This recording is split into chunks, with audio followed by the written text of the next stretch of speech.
ធ្វើថ្ងៃហ្នឹងគឺសប្បាយចិត្តខ្លាំងមែនតើដែលបានសម្រេចនៅគោលដៅរបស់ខ្ញុំផ្ទាល់ដែលបានទទួលនៅសមិទ្ធផលក៏ដូចជាលទ្ធផលដ៏ល្អមួយនេះនៅក្នុងថ្ងៃហ្នឹងមុននឹងខ្ញុំទទួលបានជាលទ្ធភាពមួយនេះគឺខ្ញុំបានកំណត់គោលដៅខ្លួនឯងច្បាស់លាស់ក៏ដូចជាមានការតាំងចិត្តខ្ពស់បំផុតនៅក្នុងការសម្រេចឲ្យបាននៅបំណងប្រាថ្នារបស់នាងខ្ញុំដោយសារតែបំណងប្រាថ្នាមួយនេះគឺមានតាំងពី2ឆ្នាំមុនមកម្ល៉េះថាខ្ញុំនឹងចង់យកជ័យលាភីមួយនេះឲ្យបានហើយមកដល់ថ្ងៃនេះគឺខ្ញុំបានសម្រេចបំណងប្រាថ្នារបស់ខ្ញុំបានដោយភាពជោគជ័យ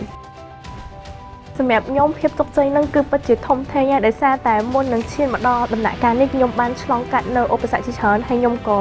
យំមិនស្ទើរដែរទ្រាំតែបានដល់ចំណុចនេះហើយខ្ញុំក៏បានបដិញ្ញាចិត្តខ្លួនឯងថានឹងបកគោលអ្វីជូនប៉ាម៉ាក់ហើយឥឡូវខ្ញុំបានធ្វើវាបានហើយសម្រាប់ការឈ្នះថ្ងៃនេះខ្ញុំបានផ្លាស់ប្ដូរផ្នត់គំនិតច្រើនមែនតើព្រោះអីពីមុនខ្ញុំជាមនុស្សម្នាក់ដែលខ្លាចបំផុតភាពបរាជ័យខ្ញុំខ្លាចថាពេលខ្ញុំចូលទៅវាអាចនឹងធ្លាក់ឬក៏អាចធ្វើឲ្យអ្នកនៅជុំវិញខ្លួនខ្ញុំអត់សុបាយចិត្តប៉ុន្តែនៅពេលដែលខ្ញុំបានឈ្នះលើកនេះគឺខ្ញុំបានផ្លាស់ប្ដូរច្រើនមែនតើខ្ញុំខ្លាចជាមនុស្សម្នាក់មួយដែលថ្មីទៀតមានភាពក្លាហានជាងមុនហើយក៏អត់ខ្លាចនឹងភាពបរាជ័យដែរខ្ញុំអាចដកស្រង់បទពិសោធន៍ពីភាពបរាជ័យដែលខ្ញុំមានកន្លងមកដើម្បីយកទៅទទួលបានជ័យជំនះនៅពេលមុខ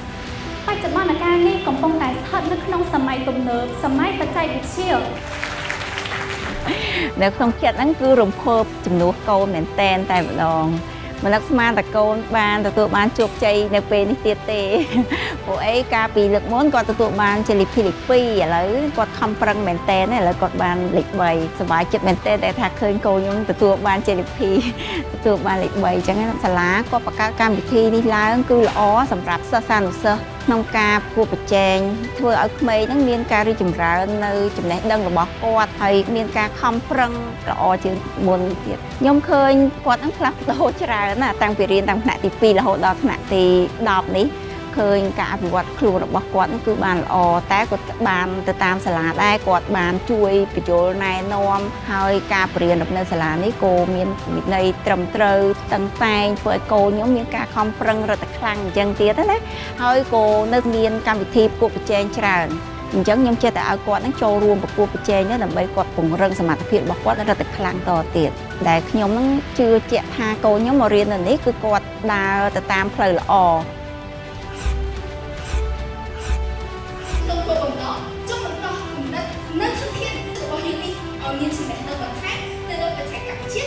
បាទចំពោះការប្រកួត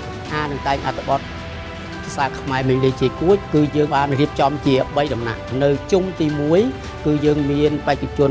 សរុបទាំង10សាខានៅរាជធានីភ្នំពេញនិង2សាខានៅតាមបណ្ដាខេត្តមានចំនួន226នាក់អញ្ចឹងយើងធ្វើការចម្រាញ់នៅជុំទី1ទៅតាមសាខានីមួយៗនៅតាមខេត្តឬក៏នៅតាមសាលានីមួយៗចូលមកដល់ជុំទី2គឺយើងចម្រាញ់បាននៅសល់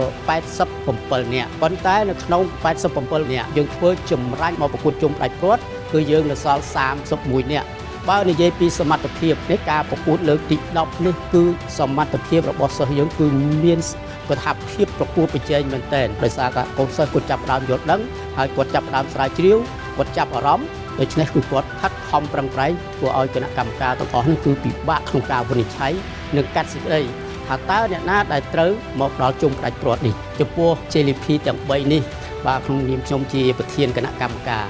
បាទគឺសមបាទសមត្ថភាពគាត់គឺសមនឹងទទួលបានបាទគឺពួកគាត់ពិតជាមានសមត្ថភាពហើយបាទគួរតែត្រូវបានបាទនឹងទទួលយកពាននេះយ៉ាងពិតប្រាកដមែនបញ្ញាសិប្បនិម្មិតនេះគឺបានផ្ដល់នូវគុណប្រយោជន៍ច្រើនមែនទែនដល់សិស្សានុសិស្សខ្ញុំសូមលើកទឹកចិត្តដល់សិស្សានុសិស្សទាំងអស់ក៏ដូចជាជំរុញឲ្យយុវជនចំនួនក្រោយព្យាយាមដុសខាត់សមត្ថភាពខ្លួនឯងតាមរយៈការចូលរួមប្រកួតប្រជែងនានាមិនថាកម្មវិធីនៅក្នុងសាលាក៏ដូចជាកម្មវិធីនៅក្នុងសង្គមទេគឺអនុវត្តឲ្យខ្លួនឯងផ្ដល់ឱកាសឲ្យខ្លួនឯងនៅក្នុងការចូលរួមប្រកួតប្រជែងបញ្ចេញនៅសមត្ថភាពទៅតាមអ្វីដែលអាចទៅធ្វើបានបរាជ័យមួយមុខលើកហ្នឹងមិនប្រកាសថាយើងបរាជ័យរហូតទេយើងនៅសល់អនាគតវែងឆ្ងាយចឹងទៅយើងអាចមានឱកាសច្រើនទៀតចឹងឲ្យតែយើងចេះយកឱកាសទាំងនោះយើងនឹងទទួលបានភាពជោគជ័យជាមិនខានពួកឯងខ្ញុំក៏ជាមនុស្សមួយដែលធ្លាប់បរាជ័យច្រើនដងដែរប៉ុន្តែដោយសារតែខ្ញុំមានការខិតខំប្រឹងប្រែងទើបខ្ញុំទទួលបានភាពជោគជ័យនៅថ្ងៃនេះ